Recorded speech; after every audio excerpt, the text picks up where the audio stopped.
Elon Musk has a plan for the planet Mars, a vision so bold it could become the most ambitious journey humanity has ever embarked on, and the work to get us there has already begun. Some people would call it a utopia, others consider it a nightmare, but what we are really looking at is the future, according to the mind of Elon Musk. Now, this all began properly in 2016 with Elon Musk's grand design for an interplanetary transport system, essentially a gigantic rocket that was built for one job and one job only, to ferry large groups of colonizers from the Earth to Mars. Now, of course, going to Mars was one of the foundational ideas behind SpaceX back in 2001, but the original plan was simply to deliver a greenhouse to the surface of the red planet so that people could see new life begin on a distant world, and then they would be inspired to someday go there themselves. It was a very cool idea, but it was also the wrong idea. People have been dreaming about exploring the stars for thousands of years. They didn't need Elon Musk to remind them that space was cool. They needed Elon Musk to build them a spaceship that could make it happen. In a 2014 interview with the Khan Academy, Elon said, "I thought that there wasn't enough will, but there actually was plenty of will if people thought there was a way. So then I decided, okay, well, I need to work on the way." Now, over that decade of work, Elon's interplanetary transport system has gone through a number of updates and design changes, with prototype manufacturing finally beginning in 2019 under a new name, Starship. In April 2023, we saw the first launch of a full-scale Starship Super Heavy rocket, and by November 2024, SpaceX had achieved controlled landings of both the upper stage ship and the Super Heavy booster. In 2026, SpaceX will send 2 or more of these Starships to Mars, and they'll make the first attempt at landing on the red planet. In November 2024, Elon wrote, "I am highly confident that we can send several uncrewed Starships to Mars in 2 years. If those ships don't increase the crater count on Mars, then crewed ships can be sent in 4 years." So it might not work the first time. It probably won't work the first time, but this is all part of the plan, and we are seeing it unfold in real time. The Starship is an undeniable proof that Elon Musk is taking this all deadly serious. SpaceX is going to Mars. Now, what happens when we get there? Well, Elon has a plan for that too, but it's a little less obvious than the transportation side of things, and this involves a culmination of every business that Elon has founded over the past 25 years. It all comes together on Mars. Tesla is going to be the first major crossover event. When asked recently what the first Starship payload to Mars would be, Elon simply replied, "Cybertrucks and Optimus robots." Now we can imagine that at this point, everyone has seen a Cybertruck. You know what that is, and it's actually a pretty solid platform for a Mars vehicle. The terrain of the red planet is brutal. It's a desert full of broken rocks and boulders, leftovers from billions of years of asteroid impacts and volcanic eruptions. So we will need something big and sturdy.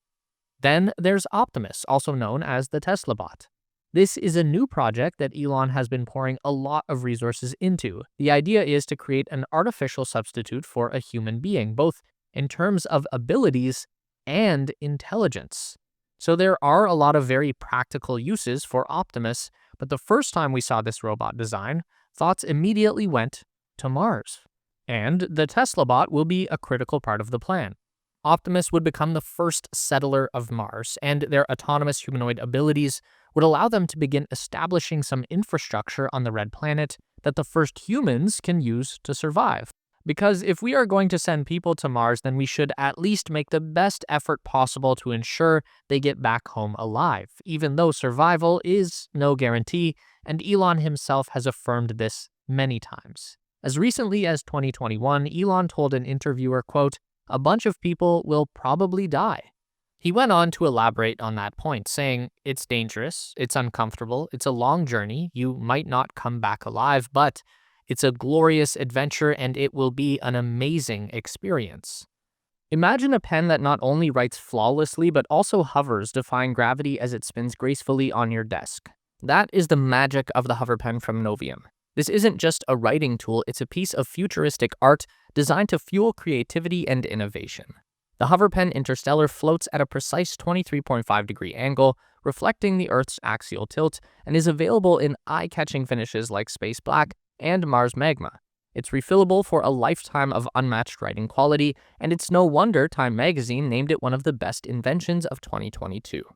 For something truly extraordinary, the premium edition features a genuine 4.5 billion-year-old meteorite shard, an actual relic of space history. Prefer a fountain pen? Novium has you covered with the HoverPen Future, which includes a 2-in-1 tip for fountain and rollerball options. Want the ultimate HoverPen experience? The Interstellar gift set offers a complete package with the HoverPen, a sleek aluminum dock, and productivity tools to transform your workspace into a haven of efficiency and elegance. Whether as a gift or a personal treat, the HoverPen stands out as a timeless choice. And for a limited time, Novium is giving my viewers 10% off on all HoverPens with free shipping to most countries. Use the discount code TeslaSpace at checkout to grab yours. The QR code is on the screen and the links are in the description below. Get ready to reimagine writing with the HoverPen, a product that's as inspiring as the cosmos itself. So, the more robotic automation and artificial intelligence we can bring to Mars, the greater your chances of survival become, which makes it no surprise that Elon has also founded his own AI company. With XAI, Musk is developing a new large language model called Grok.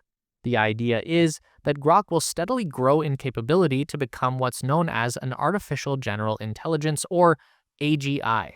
That basically means a digital duplicate of the human brain, something that can learn and create and problem solve all on its own. Grok could become the brain of the Mars colony, and it would be a powerful resource for people on the Red Planet who are cut off from the Earth by a communications delay that can be as long as 20 minutes just going one way. So if settlers on Mars need immediate help, Earth won't be there to answer, but Grok would. And that is where Elon's most unusual company, Neuralink, comes into play. If people on Mars are going to be entirely dependent on robots and AI to survive, then we might as well wire their brains straight into that computer system. You see, Neuralink is a brain-computer interface. They open up your skull, stitch tiny wires into the outer layer of your brain tissue, and then connect those into a microcomputer that now lives in your head. Now your brainwaves become computer inputs. One of the things that Elon is always talking about with Neuralink is this idea of merging the human mind with AI. On Earth, this idea is a bit frightening, but on Mars, it would be the difference between life and death. Why send a person outside into the deadly climate of Mars to fix a solar panel when you could use Neuralink to remotely inhabit the body of a humanoid robot and put the bot in harm's way instead? Why waste time in an emergency searching for information when you could have all of the knowledge of the human race pumped directly into your cerebral cortex? It's trippy stuff that sounds like science fiction, but again, these are all things that Elon is working on right now. It's all part of the plan. So let's say that people manage to arrive safely on Mars in their Starship. They find a fully functioning base there maintained by Tesla bots. They explore the planet's surface in Cybertrucks. They leverage their brain implants and artificial general intelligence to survive and thrive in a hostile, remote world cut off from society. Now what? Well, Elon's plan is to establish a self-sustaining city on Mars.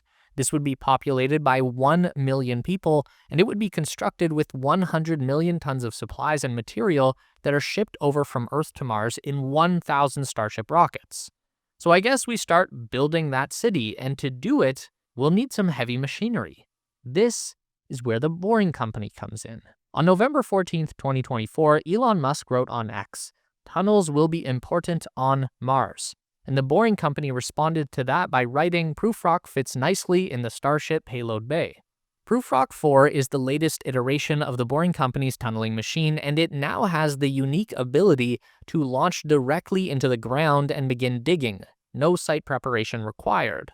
The reality of life on Mars will require significant protection from the elements. That means radiation, micrometeorites, atmospheric exposure, and dust storms. Giant glass dome habitats like what we see in science fiction are cool and all, but what's going to happen to that giant dome the first time that a planet-wide dust storm kicks up? These global storms typically happen about once every 3 years on Mars. So, going underground would be a great way to solve some of the biggest challenges that the planet Mars throws at us, and Elon Musk knows this very well. There's a clip of Elon answering questions at a conference back in 2017, and when asked about how the tunnel boring idea would relate to his Mars colony plans, Elon said this: "I do think getting good at digging tunnels could be really helpful for Mars. Building underground habitats with good radiation shielding, you could build a whole city underground if you wanted to. People would still want to go outside from time to time, but you can build a tremendous amount underground with the right boring technology on Mars. I do think there is a lot of overlap in that area." Elon also theorized that even though there would be a significant technological overlap, there would need to be a different optimization for a Mars boring machine versus an Earth boring machine. And he said that he expects there will be a lot of ice mining happening on Mars and, in general, a lot of mining activity that these boring machines could be used for.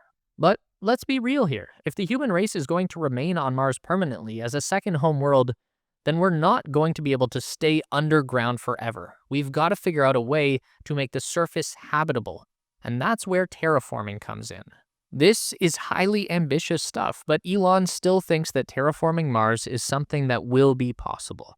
He was talking about this in 2023 on the Joe Rogan podcast and pointing out that a massive change in the Martian climate could be triggered by releasing water and CO2 that is currently frozen into the ground.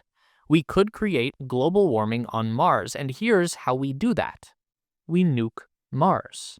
It sounds silly, but this is a plan that Elon Musk has advocated for many times in the past, and he does have a good point that there is really no faster or more effective way to vaporize all of those frozen greenhouse gases that are trapped in the polar regions of Mars. Water vapor and CO2 in the atmosphere would trap heat from the sun and begin to raise the surface temperature of the red planet. Most of the surface on Mars is full of ice. It's concentrated in the poles, but there's water everywhere. It's just covered in a lot of dust. And Mars is already about as radioactive as it gets. After billions of years of exposure to solar winds and cosmic radiation, you probably couldn't make it any worse just by nuking the polar regions. But that brings us to the big question: who's in charge? If there are 1 million people living on Mars, they are going to need a government of some sort, a leadership structure, a legal system, a constitution that can be upheld and enforced. That's one of the things that isn't in Elon Musk's plan right now. But starting in January 2025, the man is set to become a very influential part of the United States government. So I feel like Elon is about to start getting some big ideas and figuring this stuff out. We'll probably have an update on this question before too long.